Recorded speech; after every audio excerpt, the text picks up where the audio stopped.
To my channel, Life After Losing My Child. On this channel, I like to talk about my own personal experiences after losing my daughter.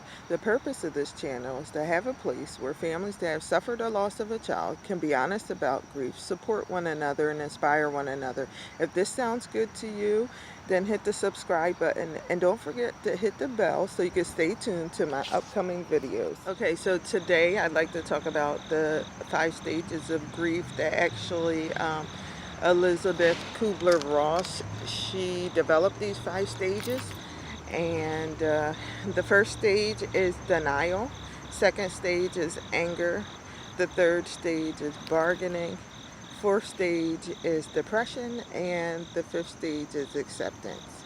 I've seen this actually in more expanded stages. I've seen 7 stages of grief and up to 10 stages of grief. I'm not sure if somebody developed even more than 10 stages of grief. But anyway, so I kind of like to just talk about the stages of grief today, and after losing your child, what that kind of looks like, at least what it looked like for me, I should say.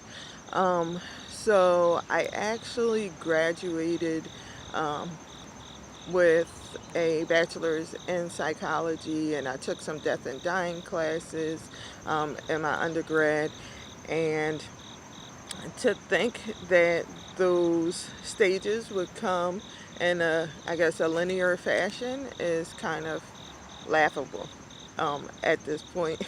When losing your child, to study about grief is totally different than experiencing the grief. After losing your child, I always say it's very much just living in agony, at least in the very, very beginning. It definitely is. Number one, I'll talk about with the denial. I definitely experienced that. I remember being at the funeral home and then telling me I had to pick out the casket and all the stuff they were saying. It kind of was like I was underwater, or like Charlie Brown's teacher maybe with the womp womp womp. I couldn't really process what they were saying. I heard what they were saying, but my mind was somewhere else. And actually, like I said, I remember being at the funeral home and them sliding me the caskets and different things like that, and me looking at my mom and saying, why are we here? I don't understand, why are we here? And also telling her, Brianna's at home, let's go home. She's sitting on the bed, I know she is, come on, let's go home. I couldn't fathom that it was real.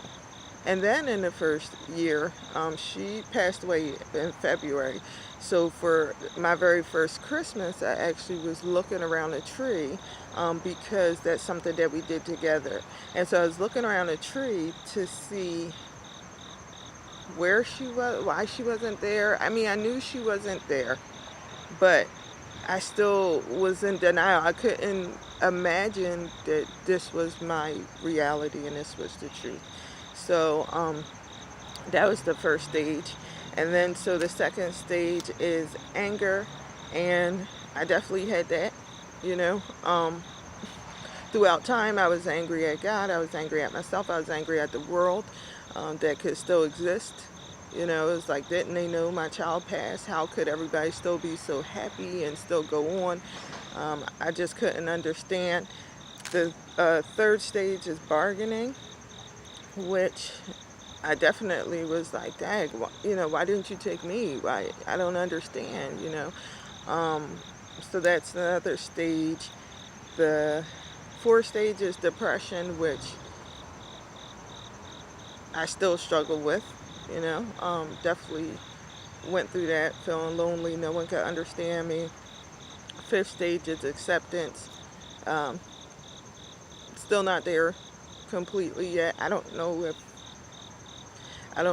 if you'll actually ever really fully accept losing your child, but I guess what they're trying to say is to accept that it happened, not to accept that it's okay.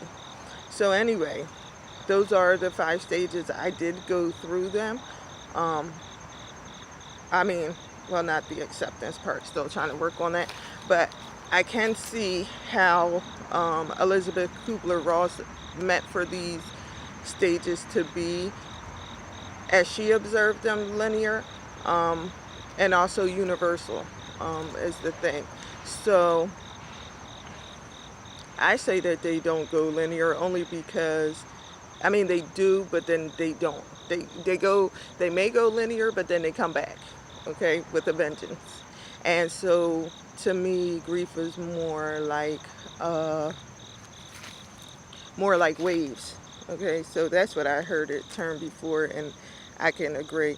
Or like a whirlwind, different things like that. So I say that it is more like waves because it comes in and it goes out, and some days you're okay, um, and it comes in, and other days, like the water might be more calm, the waves are smaller, and other days it's like a wave just crashes and hits you and knocks you off your feet, like you know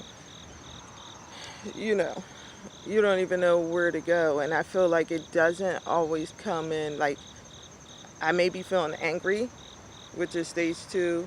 I may feel depressed, and then angry. I may feel like I'm starting to accept it, and then the anger comes back, or the depression comes back, or the bargaining comes back. Maybe the denial starts to come again. I just don't feel like it stays in that fashion where it's like chronologically 1, 2, 3, 4, 5, this all happens. I think that it's all over the place. you know um it's important, I guess, for people that are supporting you, to understand. So I talk to all the supporters that may be listening, to understand that you're very fragile after you lose a child.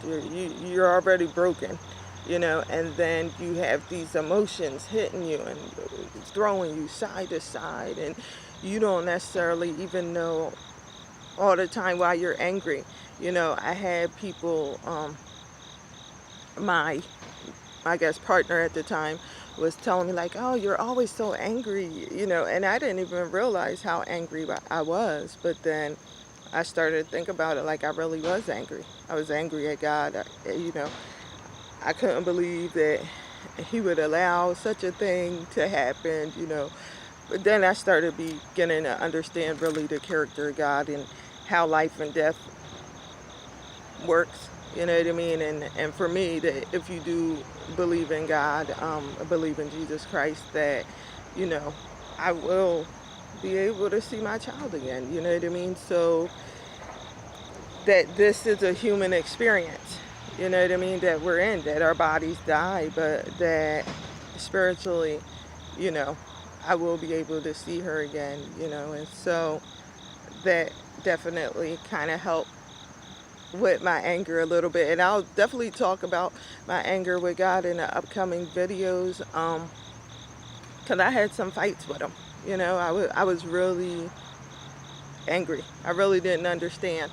Um, I'm like, I love my child. You know what I mean? Like, I just didn't understand why he would allow such a thing to happen. I was angry with myself because I couldn't stop it. You know what I mean? Like, as a mom, you're supposed to be able to protect your child and be able to save them and nurture them and all that. I mean, in my head, that was, my thinking is like, you're super mom. As a mother, you're supposed to do everything to protect this, child or being that was given to you. And for me, I just felt like I failed, and so I was angry at myself. I was angry, like I said, at the world that just kept going. Like, how can you keep going? How can you keep going? Like, didn't you know she died? Families and friends that kept going. Um, I was kind of angry just at everybody, and then I was angry that I was left to feel so misunderstood, so isolated, um, I was angry that this was my position. I was angry that they keep saying find a new normal. I don't even know what that means, because to me, normal included my child, so how can it be a new and be normal at the same time? Like, I know what they were saying, but, and then when I say they, I mean like therapists and support groups and whoever else felt like they could tell me to find a new normal. But it was definitely just made me even more angry. You know what I mean? So, whatever. I don't know. I just was just angry at everything, and so I'll be, of course, doing a video on that, just being, angry about everything, because I want to explore all these topics. And like I said, the purpose of this channel is to be honest about grief. So being honest, I want to talk about that anger, and how sometimes like our spouses don't understand, our family, friends, like no one understands. We don't even understand it half the time. Why we understand why we're angry, but we don't sometimes even know that we're angry. You know what I mean? It's just a difficult, very, very difficult thing. And I don't know, those are the stages of grief, and they just do not come and stay in that fashion of just lining up in perfect order. Because if they did, then maybe we could deal with it. Take a chunk here, you know what I mean? Deal with the anger, deal with the denial, deal with the bargaining, deal with, the depression, like in stages, you know what I mean? And it would be easier for us. I wish that it was that way, but it's definitely not. And it's important to understand that and to be gentle with yourself. You know what I mean? That it's okay to go through these stages. It's okay to, feel how you feel. Your child passed away. You know what I mean? You're going to feel this way about the situation.